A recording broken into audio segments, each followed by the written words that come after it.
Novatsina fitaovana enta manazava ny tanàna neny amin'ny tetezana Nosy sy ny Ampasika eny andro-jiro afakely satria dia amin'ny herin'ny masoandro no ahafahan'ireto jiro ireto mirehitra natao indrindra analana ny aizana eny amin'izany toerana izany no antony izao.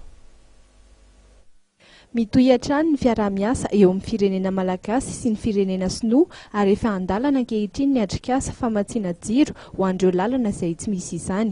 Efa herinandro vitsy lasa izay no efa natomboka ny asa amin'ny fametrahana ny andrin-jiro izay miasa amin'ny herin'ny masoandro. Faritra maromaro toy ny eny Ampasika mihazo ny tetezana Nosy no nanomboka nametrahana ireo andrin-jiro miasa amin'ny herinaratra ny masoandro. Karazana fanomezana ho an'ny vahoaka malagasy avy amin'ny firenena sinoa no isan'ny nahatonga ny fametrahana ireo foto-drafitr'asa vaovao ireo.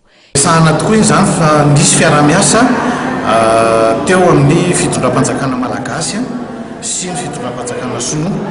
Dia ny fitondram-panjakana malagasy moa izany nisy ministeran'ny Angovo ary voakasika amin'izany ny eto amin'ny fiadin'ny tanàna Antananarivo izany satria misy toerana manomboka eo Ampasika marapatonga eny amin'ny tetezana Nosy misy jiro mandeha amin'ny herin'ny masoandro 70 izy ireo no natsatoka izay no anjaran'ny tanàna Antananarivo.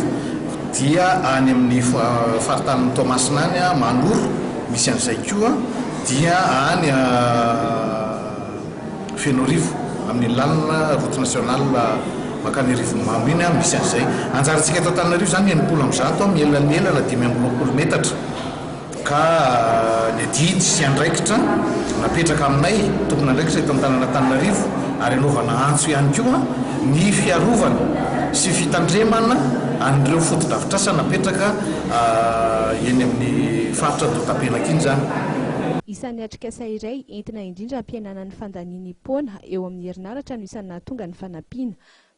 Manan-karena amin'ny vokatra natoraly indrindra fa ny herin'ny masoandro raha teo isika malagasy ka ny fanidinana izany ho hery fampiasa andavanandro ny tanjona lehibe amin'ny mahafanomezana izay natolotry ny firenena sinoa ho an'ny vahoaka malagasy. Ireo foto-drafitr'asa vaovao ireo moa dia manentana ihany koa ireo tompony andraikitra ny hitsinjovana ny fananana iombonana tahaka ireny.